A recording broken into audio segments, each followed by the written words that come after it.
Salut chers élèves, je vais vous présenter un cours des sciences de la vie de la Terre, section internationale du baccalauréat marocain-français, option sciences maths A et option sciences de la vie de la Terre. C'est un cours qui va vous présenter la génétique des populations. C'est le chapitre 2.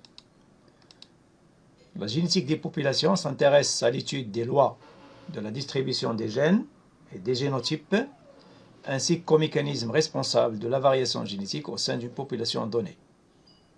Cette science tente d'étudier la variation génétique ou la diversité génétique au niveau de la population et entre populations appartenant à la même espèce. Cette étude a trois objectifs principaux.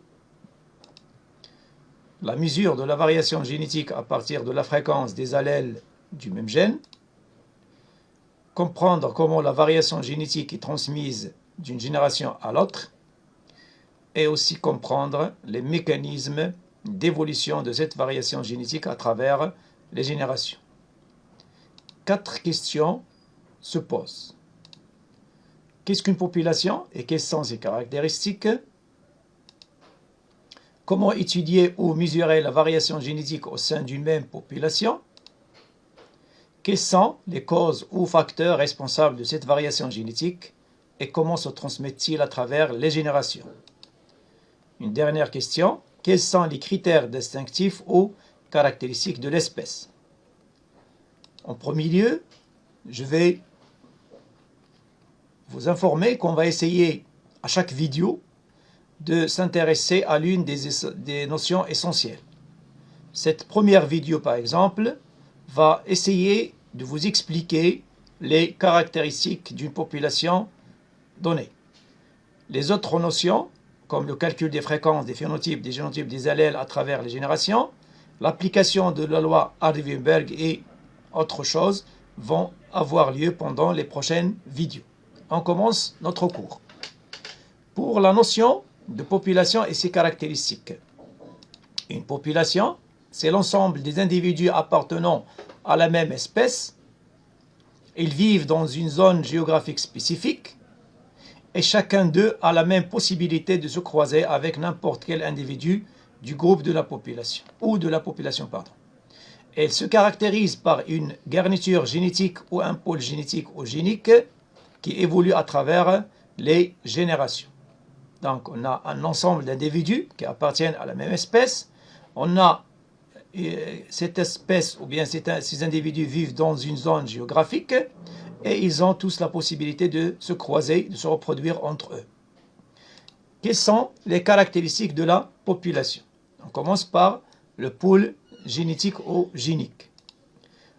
Une population est caractérisée par une composition génétique formée de l'ensemble des génotypes de ces individus. Il s'agit d'un génome collectif, global, appelé pôle génique ou génétique. C'est l'ensemble des allèles qui se trouvent sur les locus des gènes, des chromosomes, de tous les individus de la population. Cette image va nous expliquer la notion du pôle génique. On a une population formée par plusieurs individus qui appartiennent à la même espèce. Chacun a un génotype, c'est-à-dire un gène avec un locus. Chaque locus est caractérisé ou bien formé par 2 allèles parce qu'on est en train d'une espèce qui est diploïde. On trouve des génotypes homozygotes pour l'allèle dominant par exemple, des génotypes qui sont homozygotes par l'allèle récessif et d'autres qui sont bien sûr hétérozygotes. L'ensemble de ces allèles constitue ce qu'on appelle le pôle génétique. Donc c'est l'ensemble des allèles qui se trouvent sur les locus des gènes, des chromosomes de tous les individus de la population. Le pôle génique se caractérise par sa continuité et son évolution au cours des générations et aussi par sa variabilité sous l'influence de certains facteurs naturels. Une deuxième caractéristique de la population, c'est la diversité des phénotypes.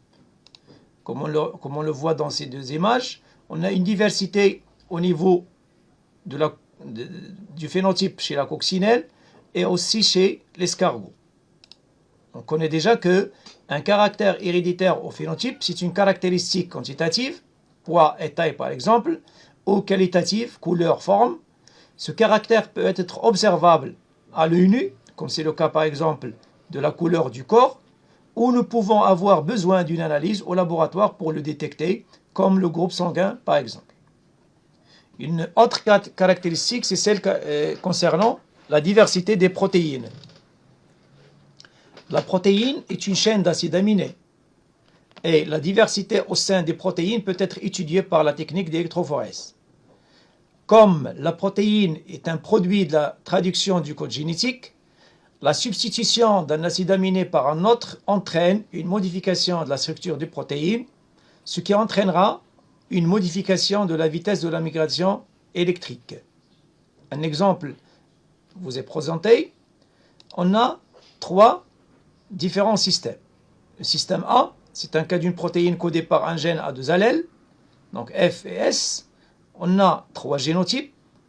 Le génotype SS avec une protéine S, FF avec une protéine F, et bien sûr un génotype qui est hétérozygote, donc il va présenter les deux protéines. Petit b, c'est un cas de protéine codée par un gène de 3 allèles, ou bien à 3 allèles, le V, le F et le S. Cette fois-ci, bien sûr, c'est comme le cas de B, celui qui est homozygote, donc il possède seulement la protéine qui est codée par l'allèle, donc SS, VV ou FF. Pour l'hétérozygote, les hétérozygotes, lorsqu'il s'agit de FS, donc c'est F et S, et lorsqu'il s'agit de SV, donc c'est S et V. Troisième cas, c'est un cas d'une protéine codée par un gène à 3 allèles, par 2 allèles, F et S, où les hétérozygotes sont représentés par 3 bandes cette fois-ci. Surtout pour les hétérozygotes, on obtient 3 bandes de protéines, donc F et S et FS. C'est une protéine qui est intermédiaire entre les 2 allèles F et S. Une autre caractéristique de la population, c'est la dynamique. La population est une structure dynamique caractérisée par un flux des individus, par la naissance, la migration, la mortalité. Donc ce sont des facteurs qui vont influencer la population et donc vont provoquer une dynamique au sein de cette population. Une autre caractéristique, c'est celle concernant les marqueurs du soi immunitaire. Par exemple, du groupe sanguin.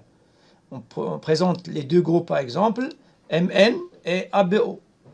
Le groupe, ou bien les groupes sanguins du système MN, c'est un gène à 2 allèles. Le groupe sanguin du système ABO, c'est un gène à 3 allèles. Un autre exemple, c'est celui du CMH, complexe majeur d'histocompatibilité.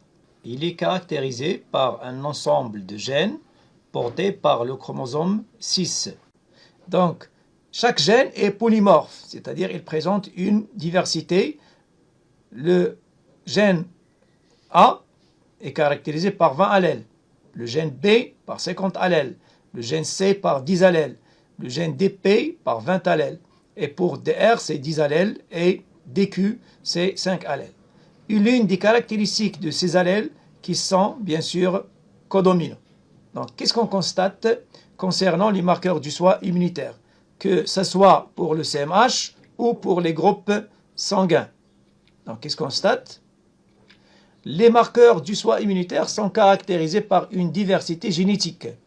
Pour les groupes sanguins, ils sont associés à différents systèmes, MN, Rhesus, ABO, caractérisés par des gènes multialléliques, donc 2 à 3 allèles, avec une codominance ou une dominance absolue.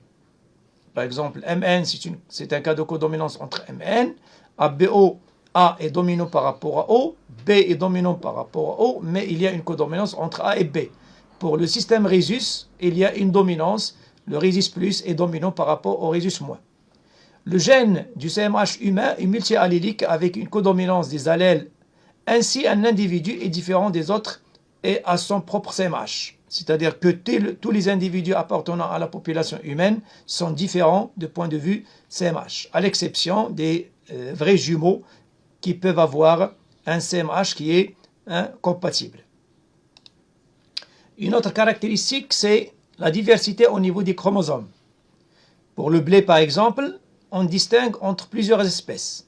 Le blé tendre, le blé dur et également quelques espèces de blé sauvage. Pour le blé tendre, par exemple, on a 42 chromosomes. Pour le blé dur, on a 28 chromosomes. Pour les autres espèces sauvages, ils sont caractérisés par un nombre de chromosomes qui est égal à 14. Donc, qu'est-ce qu'on constate à ce niveau-là aussi en ce qui concerne le nombre de chromosomes chez le blé? Bien sûr, il y a une diversité au niveau du nombre de chromosomes. N, ça correspond à 14 chromosomes. 2N, c'est 28 chromosomes. 3N, c'est 42 chromosomes. Donc, au sein de ces espèces-là, il y a une diversité au niveau du nombre des chromosomes. Un autre niveau de diversité, c'est au niveau du matériel génétique ou ADN.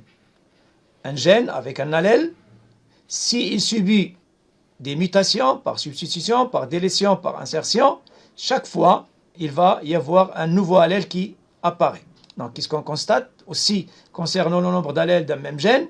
Donc, à partir d'un seul gène, on obtient plusieurs allèles.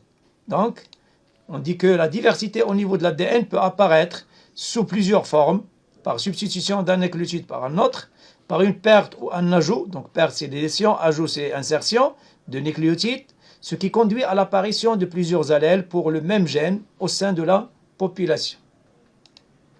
En conclusion, les êtres vivants se caractérisent par une diversité des caractéristiques individuelles qui se traduit par une diversité de formes, au niveau du phénotype, au niveau des protéines, au niveau on peut dire, des marqueurs du soi, au niveau de l'ADN, au niveau de tous les niveaux de diversité qu'on a vu tout à l'heure. Au sein d'une même espèce, cette diversité est due.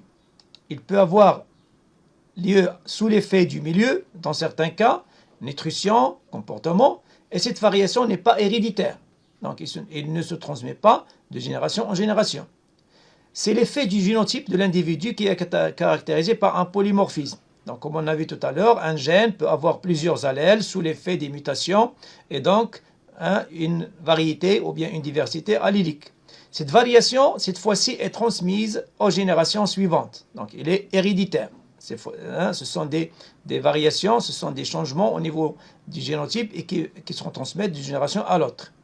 Parfois, c'est l'effet de l'interaction des deux facteurs, c'est-à-dire que dans la plupart des cas, cette variation est due à l'effet de l'interaction entre les gènes et le milieu.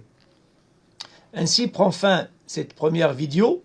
La prochaine vidéo, je vais vous présenter une autre partie, celle concernant bien sûr le calcul des fréquences, des phénotypes, des génotypes et des allèles à travers les générations au sein d'une population.